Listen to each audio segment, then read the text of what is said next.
Halo Bolo, berjumpa lagi di channel Pejuang Rupiah.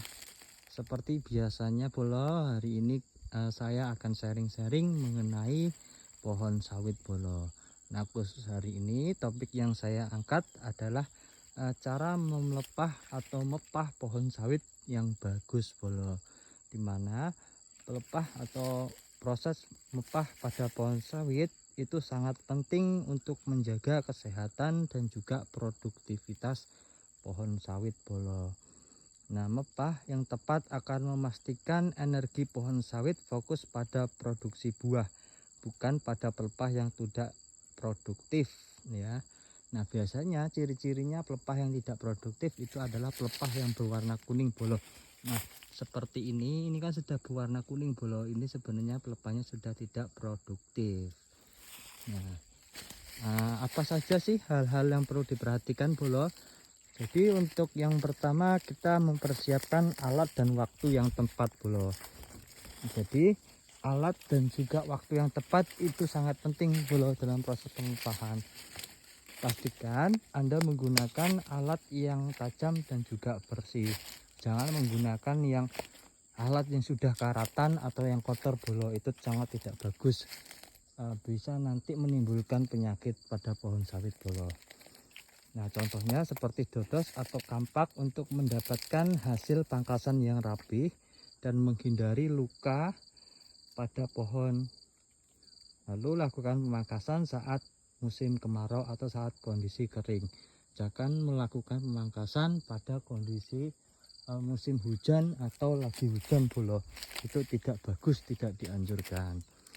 Nah, yang kedua, selain memilih alat dan waktu yang tepat, yang kedua adalah memperhatikan kriteria pelepah yang dipangkas.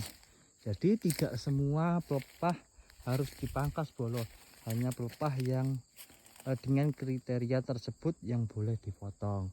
Jadi kriterianya apa saja Bolo? Yang pertama yaitu pelepah kering atau tua Bolo. Nah, biasanya pelepah yang kering atau tua ini warnanya sudah menguning atau mengering, tidak lagi berfungsi secara optimal. Yang kedua, pelepah yang mengganggu proses panen. Jadi biasanya banyak pelepah yang di bawah buah Bolo. Nah, itu kan sangat mengganggu proses pemanenan. Jadi sebaiknya dihilangkan Bolo. Tetapi tidak semua pelepah yang di bawah buah itu dihilangkan. Ditinggalkan satu atau dua pelepah Bolo. Nah, selanjutnya pelepah yang terlalu rendah Bolo. Walaupun belum ada buahnya, pelepah yang terlalu rendah mepet dengan tanah itu sebaiknya dipotong juga Bolo. Nah, itu beberapa kriteria pelepah yang bagus untuk dipangkas atau dipotong Bolo. Nah, yang perlu diperhatikan selanjutnya adalah teknik pemotongan yang benar Bolo. Jadi tidak asal-asalan dalam melakukan pemotongan atau pemelepahan Bolo. Jadi perlu yang namanya teknik Bolo. Nah, jadi potong pelepah itu sedekat mungkin dengan batang pohon. Jangan disisahkan Bolo. Jadi sebisa mungkin harus dekat dengan pohon, tetapi jangan sampai melukai pohon Bolo.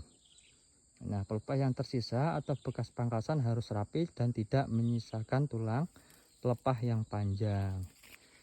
Nah, itu yang ketiga Bolo. Dan yang keempat yaitu mengelola pelepah sisa. Nah, pelepah yang sudah dipangkas jangan dibiarkan menumpuk di bawah Bolo. Selain nanti bisa membahayakan ketika kita melakukan pengambilan buah atau proses panen, juga bisa menimbulkan hama atau penyakit Bolo. Jadi sebaiknya itu diletakkan di ujung pangkal dari pelepah dari pohon sawitnya Bolo. Jadi di ujung, tidak terlalu jauh dari pohon sawitnya. Jadi ditumpuk di sana supaya apa? Supaya nanti ketika sudah pelepahnya membusuk itu bisa menjadi pupuk Bolo. Dan juga menjadi pupuk, dia juga bisa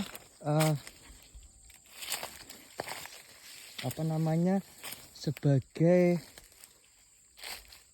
penghindar hama bolo. Jadi hama gulma atau rumput yang ketimpa pohon pelepas sawit yang sudah di pohon itu nanti tidak jadi tumbuh bolo. Jadi menghemat biaya juga, tidak membantu membersihkan gulma. Jadi kita nanti ketika membersihkan gulma tidak terlalu menimbulkan banyak biaya bolo. Nah, itu beberapa tips proses pemelepahan atau pemotongan pelepas sawit dengan baik bolo, atau dengan bagus. Nah, semoga apa yang saya sampaikan ini bisa bermanfaat buat bolo-bolo sekalian. Sekiranya ada yang kurang mohon dimaafkan, kita saling sharing-sharing bolo. Boleh nanti kalau ada yang kurang di komen di kolom komentar bolo. Mungkin cuman itu saja yang bisa saya sampaikan. Sampai jumpa di channel di konten selanjutnya bolo.